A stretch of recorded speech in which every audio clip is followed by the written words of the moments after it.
CNBC બજારમાં આપનું સ્વાગત છે. CNBC બજારના મની મેનેજરમાં આપનું સ્વાગત છે. મની મેનેજર એટલે તમારા નાણાંનું ચોક્કસ આયોજન માટે અપાતું માર્ગદર્શન. હું પ્રીતિ દલાલ આપ સૌનું સ્વાગત કરું છું આજના મની મેનેજરમાં. મની મેનેજરમાં આજે આપણે વાત કરીશું ફિનાન્શિયલ યર એન્ડ પહેલાં ટેક્સ પ્લાનિંગ કઈ રીતે કરવાનું છે, ટેક્સ બચાવવા હમણાં કયા કામ કરવાના છે અને સાથે લઈશું દર્શકોના સવાલ પણ. તો માર્ચ મહિનો જ્યારે નજીક આવે છે ત્યારે આપણા સૌ રોકાણકારોએ આપણે સચેત થઈ જતા હોય છે કે ઓકે હવે યર એન્ડ આવી રહ્યું છે તો આપણે થોડું ટેક્સ પ્લાનિંગ કરી લેવું જોઈએ. તો આ સમયે અમુક નાની પણ મહત્ત્વની વાતો ધ્યાન રાખવાની રહેશે અને જે તમારો ટેક્સ બચાવી શકે છે. તો નાણાકીય વર્ષના અંત પહેલાં કયા કયા કામ તમારે કરી લેવાના છે અને બીજી શું શું તૈયારી કરવાની છે, તપાસી લેવાનું છે, ચર્ચા કરીશું. અને આ ચર્ચામાં આપણી સાથે જોડાયા છે નિમિત્ત કન્સલ્ટન્સીના ફાઉન્ડર અને ચાર્ટર્ડ એકાઉન્ટન્ટ નિતેશ બુદ્ધદેવ. નિતેશ, ઘણું સ્વાગત છે આપનું. અને માર્ચ મહિનો અને એવરી યર આવતો હોય છે પણ આપણને યાદ આવે છે જાન્યુઆરી ફેબ્રુઆરી પછી જ કે ઓકે હવે આવ્યો છે ને આપણે ટેક્સ પર્પઝ માટે જોઈ લેવું જોઈએ. જે એકદમ ડિસિપ્લિન હશે આઈ થિંક એ તો પહેલેથી કરતા હશે પણ તો પણ થોડુંક નાનું મોટું રહી જતું હોય છે. તો કઈ રીતના હવે આપણે શરૂઆત કેવી રીતે કરવાની છે, કયા આસ્પેક્ટ્સ પહેલાં જોઈ લેવાના છે?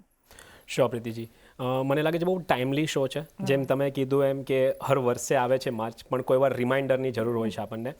અને ઘણીવાર પ્રીતિજી કેવી રીતના થાય છે, લોકો ટેક્સ ફાઇલિંગ વખતે વિચારે છે કે મેં આમાં ટેક્સ કેવી રીતના બચાવું, બટ ત્યારે એ પોસ્ટમોર્ટમ વર્ક છે, ત્યારે તમે કંઈ કરી નથી શકતા. જે પ્લાનિંગ કરવાનું છે એ ડ્યુરિંગ ધ ફિનાન્શિયલ યર કરવાનું છે, જેના માટે હવે થોડા જ દિવસો બચ્યા છે.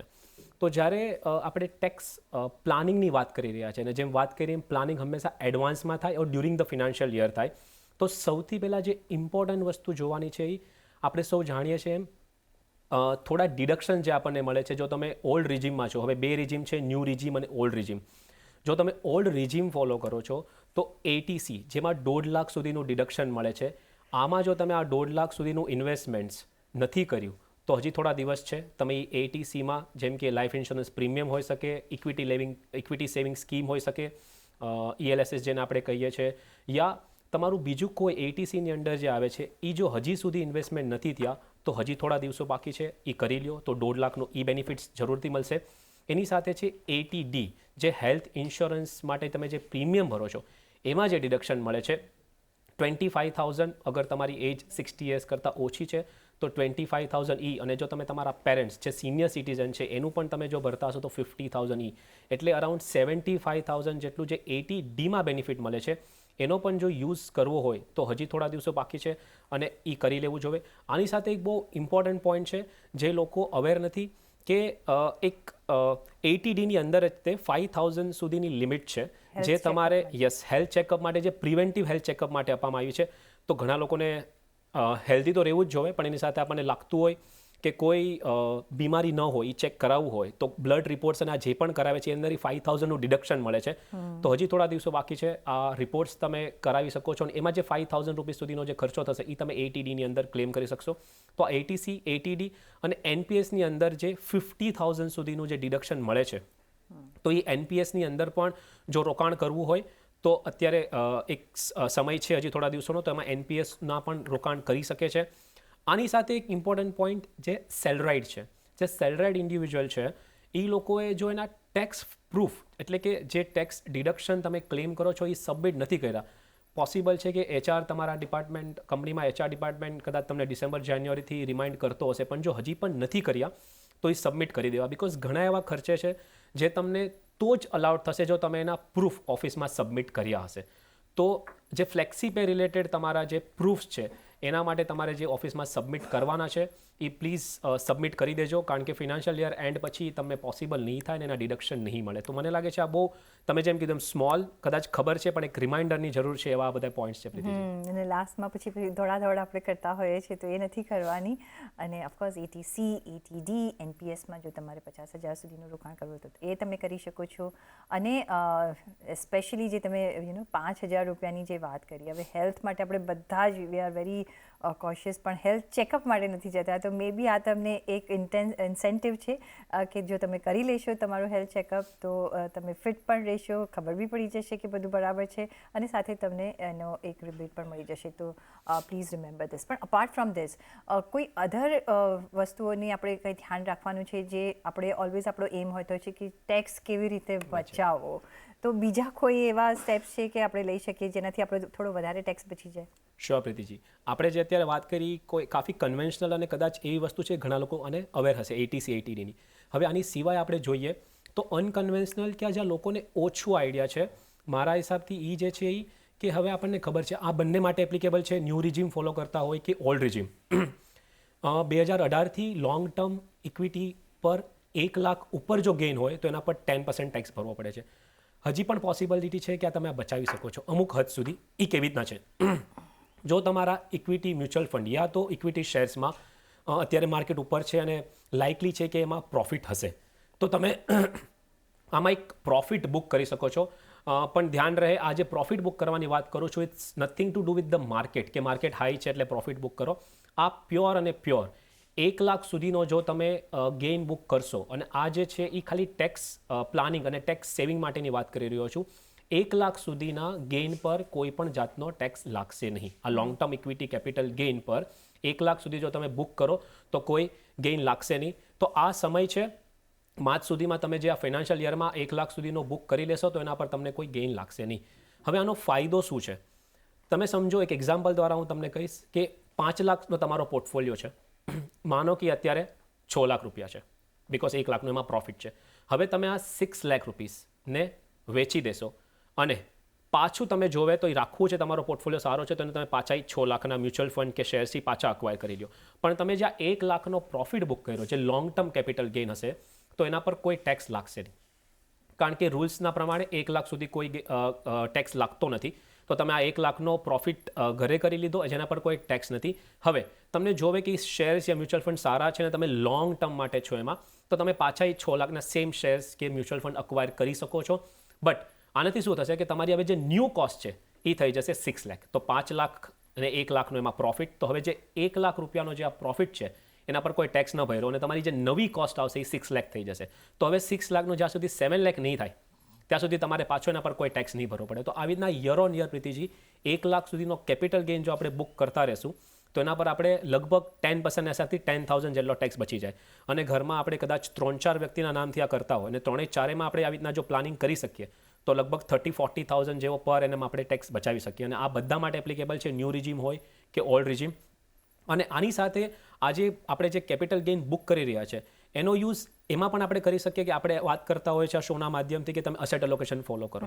તો પોસિબલ છે કે તમારું ઇક્વિટી વેલ્યુએશન વધ્યું છે એ લીધે તમારા પોર્ટફોલિયોમાં ઇક્વિટીનું અલોકેશન વધી ગયું હશે.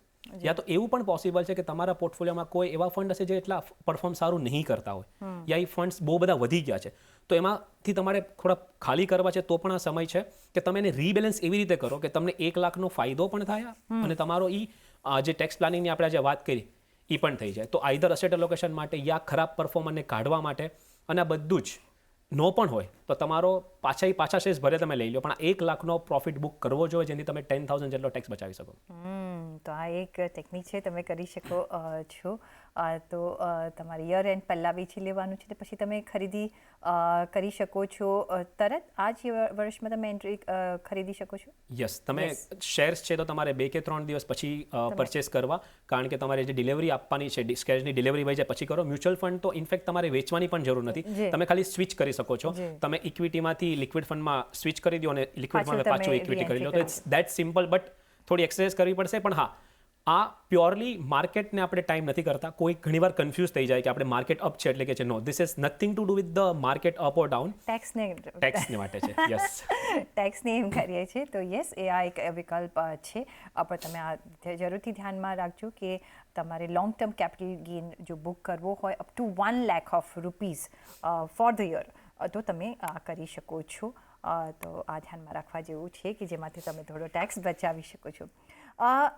સપોઝ કોઈ પોર્ટફોલિયોમાં નોશનલ લોસ હોય તો કઈ રીતના આપણે અહીંયા કામકાજ કરી શકીએ? શું કોઈ અહીંયા સ્ટેપ્સ લઈ શકાય આપણાથી?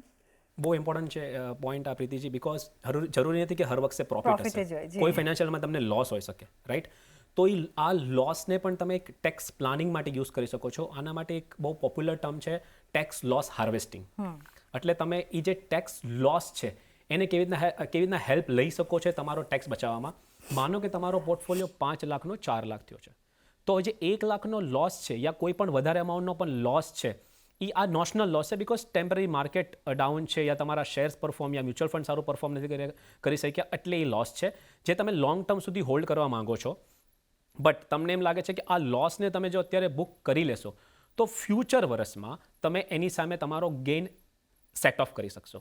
કારણ કે ટેક્સ લોસ જે આપણે આ વાત કરી રહ્યા છીએ કેપિટલ ગેઇન લોસની, એ લોસને તમે જો બુક કરશો તો તમે એને 8 વર્ષ સુધી કેરી ફોરવર્ડ કરી શકશો. આનો મતલબ એમ થયો કે તમને ફ્યુચરના વર્ષમાં જ્યારે પણ પ્રોફિટ હશે ત્યારે તમે એની સામે તમે એડજસ્ટ કરી શકશો. તો માનો કે તમારો 5 લાખ વાળો પોર્ટફોલિયો અગર 4 લાખ છે, 4.5 લાખ છે, તમારામાં જે પણ એ નોશનલ લોસ છે એને તમે અત્યારે વેચી અને લોસને એકચ્યુઅલ બુક કરી લ્યો અને પાછા સેમ જેમ કીધું એમ તમને એ પાછા મ્યુચ્યુઅલ ફંડ અને શેર્સમાં રોકાણ રાખવું છે કારણ કે એ સારા છે, આ ટેમ્પરરી ડાઉન છે, પાછા એ સેમ પરચેસ કરી લ્યો. બટ આને લીધે શું થશે કે તમારો જે બુકમાં લોસ જે બુક થઈ ગયો છે એ તમે કેરી ફોરવર્ડ કરશો 8 વર્ષ સુધી અને જ્યારે ફ્યુચરમાં હવે ગેઇન થશે તો પહેલાં તમારો એ ગેઇનની સામે આ લોસ એડજસ્ટ થશે અને પછી જે ગેઇન આવશે એ પણ જો 1 લાખની ઉપર ક્રોસ કરશે ત્યારે જ તમારે એના પર કોઈ ટેક્સ ભરવાનો આવશે. તો આ લોસને પણ તમે 8 વર્ષ સુધી કેરી ફોરવર્ડ કરી શકો છો અને આને યુઝ કરી શકો છો. એવું પણ પોસિબલ છે કે તમારે સેમ વર્ષમાં કોઈ વસ્તુમાં પ્રોફિટ ઓલરેડી બુક કરવો પડ્યો છે. એ હોઈ શકે પ્રીતિજી કે તમે કોઈ હાઉસ પ્રોપર્ટી વેચી છે અને એમાં તમને પ્રોફિટ થયો છે, રાઈટ? એ પણ તમે સેટ ઓફ કરી શકો સેમ યરમાં યા ફ્યુચર વર્ષમાં. તમને સમજો કે બીજી કોઈ પ્રોપર્ટીમાં આ પ્રોફિટ બુક કર્યો છે પ્રોપર્ટીમાં, પણ સમજો કે સામે કોઈ શેર્સમાં યા મ્યુચ્યુઅલ ફંડમાં લોસ છે. ઘણા લોકોની એ આઈડિયા નથી કે તમે ઇન્ટર અસેટને પણ છે ને જે લોકો લાગે છે ઇક્વિટીનો પ્રોફિટ ઇક્વિટીમાં જ સેટ ઓફ કરી શકો યા ગોલ્ડનો પ્રોફિટ લોસ છે ખાલી ગોલ્ડમાં જ તમે સેટ ઓફ કરી શકો, એવું નથી. કોઈ પણ લોસને કોઈ પણ ગેઇન સામે સેટ ઓફ કરી શકો છો. ખાલી ધ્યાન આમાં એ જ રાખવાનું છે કે લોંગ ટર્મ કેપિટલ લોસ છે એની સામે લોંગ ટર્મ કેપિટલ ગેઇન જ એડજસ્ટ થઈ શકે. પણ જો શોર્ટ ટર્મ કેપિટલ લોસ હશે એની સામે શોર્ટ ટર્મ કેપિટલ ગેઇન યા લોંગ ટર્મ કેપિટલ ગેઇન બંને એડજસ્ટ થઈ શકે. ઓકે, આટલું ખાલી આપણે ધ્યાન રાખશું અને આ પ્લાનિંગ સમજશું તો હર વર્ષે તમે કાફી સારો એવો ટેક્સ બચાવી શકો છો. અને આ માર્ચ પહેલાં એક્શન લેવાની છે એવરી ફાઇનાન્શિયલ યરમાં, જેથી તમે આ સ્ટેપ્સ ફોલો કરીને તમારો એક પ્રોપરલી પ્લાનિંગ કરી શકો તમે. જી, તો જો આ એક આ બધા એવેન્યુઝ છે કે તમે વધારે ટેક્સ બચાવી શકો છો. એટલે આ શોર્ટ ટર્મ અને લોંગ ટર્મ કેપિટલ ગેઇન અને એસેટ વાઇઝ નહીં, તમે ઓવર ધ એસેટ ક્લાસ તમે એડજસ્ટ કરી શકો છો. તો એક તમારો ટેક્સ બચી શકે છે. નેક્સ્ટ જે બીજું કયા એવા પ્રાવધાન આપણે ધ્યાનમાં રાખવાના છે? એનીથિંગ એલ્સ જે આપણે ધ્યાનમાં રાખવાનું છે before we and the year? True, I think most of the points આપણે કવર કર્યા છે, પણ આના સિવાય પણ આપણે જો જોઈએ તો એક એડવાન્સ ટેક્સ એવી વસ્તુ છે જે હજી ઘણા ખરા લોકો વાકેફ નથી. કારણ કે એમાં શું થાય છે, આઈધર એ લોકો સેલરાઇડ છે તો એ લોકોને એમ લાગે છે મારું તો પૂરો TDS કપાઈ ગયો છે તો મને એડવાન્સ ટેક્સનું કોઈ પ્રાવધાન છે જ નહીં. પણ તમે કોઈ શેર્સમાં યા મ્યુચ્યુઅલ ફંડમાં ડ્યુરિંગ ધ યર જો પ્રોફિટ બુક કર્યો છે એના પર કોઈ TDS કપાણો નથી, એક્ઝામ્પલ તરીકે, રાઈટ? તો એના પર તમારે જાતે ટેક્સ ભરવો પડશે અને જો ટોટલ ટેક્સ લાયબિલિટી 10,000 કરતાં ઉપર હોય તો તમારે એડવાન્સ ટેક્સ ભરવો પડશે. અને એડવાન્સ ટેક્સની જે 4th ઇન્સ્ટોલમેન્ટ છે એની ડ્યુ ડેટ છે 15 માર્ચ. તો એની પહેલાં તમારે ચેક કરી લેવાનું છે કે તમે કોઈ પણ જાતનો એવો પ્રોફિટ બુક કર્યો છે યા તમારા પાસે એવો કોઈ પ્રોફિટ છે જેના પર TDS નથી ડિડક્ટ થયો. અને જો તમે આ રિટર્ન ફાઇલ કરતી વખતે તમને આ ખબર પડશે તો પ્રોબ્લેમ એ છે કે તમારે ત્યારે ટેક્સ તો તમે ભરી શકશો, બટ રિટર્ન ફાઇલ કરશો ત્યારે તમારે એના પર જે ટેક્સ ભરવાનો છે એની સાથે પેનલ ઇન્ટરેસ્ટ પણ ભરવું પડશે. તો એવો કોઈ પણ ફિનાન્શિયલ યર દરમિયાન તમે જો કોઈ પ્રોફિટ બુક કર્યો છે યા કોઈ એવી ઇન્કમ છે જેના પર TDS ઓફર નથી થયો તો એના પર તમારે એડવાન્સ ટેક્સ ભરવાનો આવશે. એ 15th માર્ચ પહેલાં ભરી દો. અને તમને આ જોવું હોય કે તમારી પાસે એ બીજી કોઈ ઇન્કમ આવી છે જે તમને કદાચ આઈડિયા નથી યા તમારાથી મિસ થઈ ગયું છે તો એક એન્યુઅલ ઇન્ફોર્મેશન સિસ્ટમ કરી અને ગવર્મેન્ટે જે 2 વર્ષ પહેલાં લોન્ચ કર્યું છે AIS સ્ટેટમેન્ટ કહેવાય છે, એ તમે તમારા ઇન્કમ ટેક્સની વેબસાઇટ પર જઈને ચેક કરી શકો છો. એમાં તમારી પૂરી એમ કહી શકીએ કે ફિનાન્શિયલ કુંડલી આવી જશે. એમાં તમને ખબર પડી જશે કે કઈ ઇન્કમ તમને ડ્યુરિંગ ધ યર આવી છે, તમે કયા શેર્સમાં પ્રોફિટ બુક કર્યો, કયા મ્યુચ્યુઅલ ફંડમાં પ્રોફિટ બુક કર્યો, યા તમે કોઈ ફોરેન ટ્રીપ પર ગયા છો એમાં TCS કટ થયો છે. આ બધી જ ઇન્ફોર્મેશન એક જગ્યા પર આવી જશે. તો એ પણ તમે ક્રોસ ચેક કરી લો માર્ચ પહેલાં એકવાર. અને જો તમને લાગતું હોય કોઈ ઇન્કમ મિસ આઉટ થઈ છે જેના પર ટેક્સ ભરવાનો બાકી છે તો this is the time, pay that tax two avoid the penal interest. સમય થઈ રહ્યો છે કે હવે આપણે દર્શકોના સવાલોના જવાબ લઈએ. તો પહેલો જે સવાલ આવી રહ્યો છે નીતેશભાઈ, આવી રહ્યો છે જ્યોતિ ઉષાહરાનો. ક્રિટિકલ ઇલનેસ ઇન્સ્યોરન્સ અને હેલ્થ ઇન્સ્યોરન્સ બંને એક જ હોય છે કે અલગ? જો મારી પાસે હેલ્થ ઇન્સ્યોરન્સ છે તો ક્રિટિકલ ઇલનેસ ઇન્સ્યોરન્સ અલગથી લેવો જરૂરી છે કે નહીં? જી, પહેલાં તો થેન્ક્સ કેસ આ ક્વેશ્ચન પૂછવા માટે, કારણ કે આજે એમનો ક્વેશ્ચન છે જ્યોતિજીનો, એ બહુ બધા લોકોનો ક્વેશ્ચન હશે, કારણ કે બહુ બધી વાર આપણે આ બે ટર્મથી કન્ફ્યુઝ થઈ જઈએ છીએ. પણ ઘણા બધા ઇગ્નોરન્ટ પણ હોય છે. ઇગ્નોરન્ટ પણ હોય છે અને કન્ફ્યુઝ હોય છે કે આ બંનેની જરૂર છે કે નહીં, આ બંને ઓવરલેપિંગ છે કે શું છે. તો first of all thank you કે આ ક્વેશ્ચન તમે પૂછ્યો આ શોના માધ્યમથી. હવે આ બંને અલગ અલગ છે. એનો મતલબ એવું નથી કે તમારો ક્રિટિકલ જે વસ્તુ છે, ક્રિટિકલ ઇલનેસ છે, એ તમારા હેલ્થ ઇન્સ્યોરન્સમાં કવર નથી. પણ આ બંને કેવી રીતે અલગ છે? હેલ્થ ઇન્સ્યોરન્સ, મેડિક્લેમ એવી વસ્તુ છે કે તમને જે એક્સપેન્સ થશે તમારી હેલ્થ પર, તમને હોસ્પિટલાઇઝ થવું પડે, કોઈ સર્જરી થાય, એના પર જે એક્સપેન્સ થશે, એવી એક્સપેન્સ કે આ જે સર્જરી યા હોસ્પિટલાઇઝેશન એક માત્ર ફીવર માટે પણ હોઈ શકે, યા એકદમ એમ કહી શકે કે ક્રિટિકલ ઇલનેસ જેમ કે કેન્સર યા હાર્ટ એટેક માટે પણ હોઈ શકે. તો આ બધું ઓલરેડી હેલ્થ ઇન્સ્યોરન્સમાં કવર છે. પણ કવર શું છે? તમારી જે હોસ્પિટલમાં જે એક્સપેન્સ થશે એ કવર છે. તો તમારો એક્સપેન્સ થઈ ગયો, એ તમને આ ઇન્સ્યોરન્સ કંપની પાસેથી મળી ગયો, એ થઈ ગયું તમારું હેલ્થ ઇન્સ્યોરન્સ. હવે ક્રિટિકલ ઇલનેસ કવર શું છે? માનો કે આવી કોઈ ક્રિટિકલ ઇલનેસથી કોઈ ડાયગ્નોસ થાય છે અને એક સર્વાઈવર પીરિયડ, એટલે કે 30 ડેઝ 45 ડેઝ સુધી એ પર્સન એ ઇલનેસ પછી પણ જીવે છે, તો શું થશે કે અરાઉન્ડ 2-4-6 મહિના સુધી એની ઇન્કમ લોસ થઈ જશે, કારણ કે કોઈ જોબ, બિઝનેસ, પ્રોફેશન કરતા છે તો કદાચ આ એટલી એવી બીમારી છે કે કન્ટિન્યુ નહીં કરી શકે. તો આ જે ઇન્કમ લોસ થયો એના માટે એક લમસમ પેમેન્ટ મળે છે જ્યારે તમે ક્રિટિકલ ઇલનેસ કવર લ્યો છો. તો એ 5, 10, 15, 20 લાખ તમે જે પણ ક્રિટિકલ ઇલનેસ કવર લીધું છે અને આવી કોઈ ક્રિટિકલ ઇલનેસ તમને ડાયગ્નોસ થાય તો એક લમસમ બેનિફિટ તમને મળે છે, જેનાથી તમારી જે ઇન્કમ લોસ થઈ કે એના માટે તમારી પાસે એક પ્રાવધાન થઈ ગયું કે તમારી પાસે એ પૈસા છે, તમારા ખર્ચાના જે પૈસા છે હેલ્થ ઇન્સ્યોરન્સમાંથી આવી ગયા, અને જે આ લમસમ છે એ તમારું જે ઇન્કમ લોસ થયું એના માટે તમને એક આ લમસમ પૈસા મળશે. તો આ બંને અલગ અલગ છે.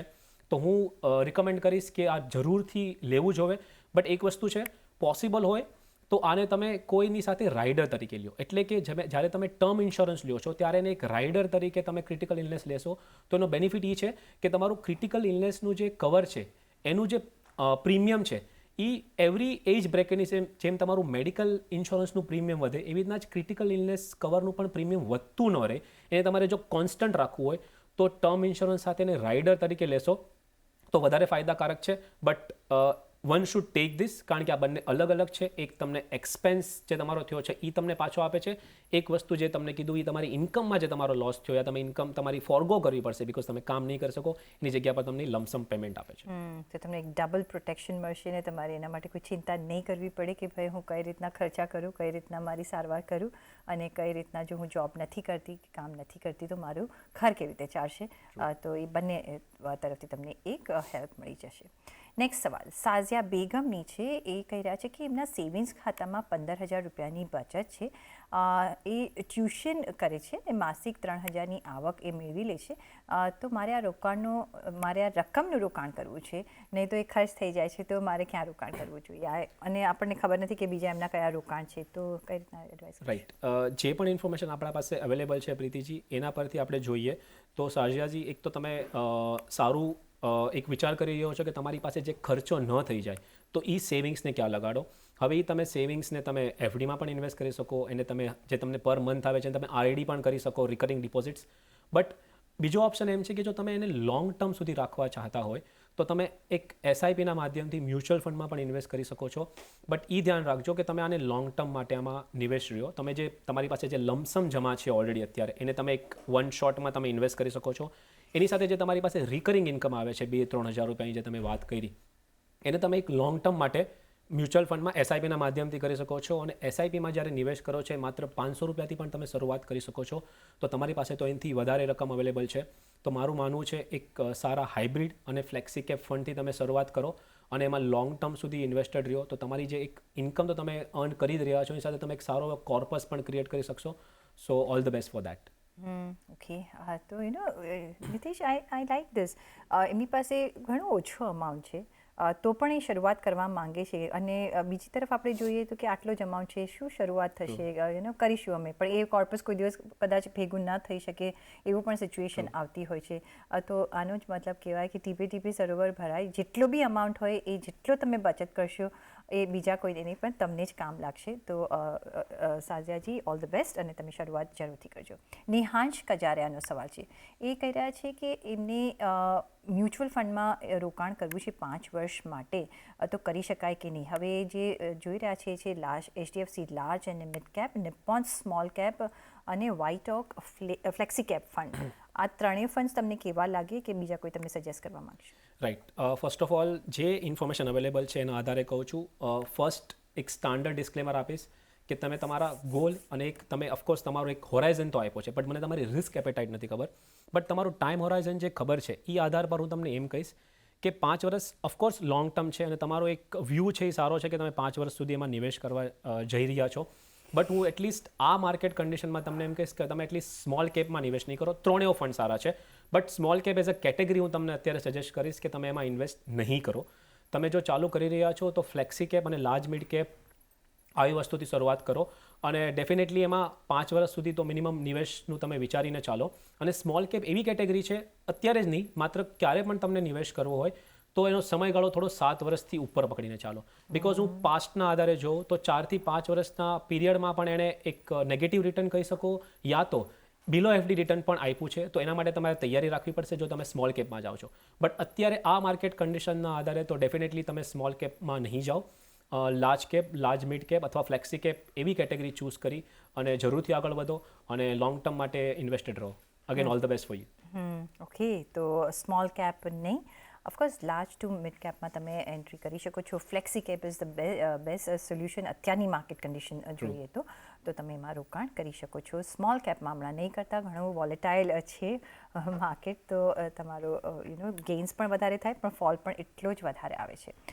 પણ નીતિશભાઈ, ઓન દેટ નોટ ઘણો બધો આભાર તમારો અમારી સાથે આજે જોડાવા બદલ. અને પર્સનલ ફાઇનાન્સના તમારા સવાલ તમે અમને મોકલી શકો છો તમારું નામ, શહેર, ઉંમર સાથે ઈમેલ કરો અમને money@nw18.com પર, ફેસબુક પર લખો અમને facebook.com/CNBC બજાર પર અને ટ્વીટ પણ કરી શકો છો twitter.com/CNBC બજાર પર. સાથે જ જતા થતાં આપને એક વખત ફરીથી યાદ કરાવી દઈએ કે હવે માર્કેટ્સની લગતી તેમજ અન્ય અપડેટ્સ તમે CNBC બજારની વોટ્સએપ ચેનલ પર જાણી શકો છો અને એ પણ તમારી માતૃભાષા ગુજરાતીમાં. આ માટે તમારે QR કોડ જે તમે તમારા સ્ક્રીન પર જોઈ રહ્યા છો એને સ્કેન કરવું પડશે અને તમને પહેલી જ બજારને લગતી માહિતી મળી જશે. અને મને આપશો રજા પણ નેક્સ્ટ એપિસોડ સુધી જ, તો પાછું મળીશું નેક્સ્ટ એપિસોડમાં. નમસ્કાર.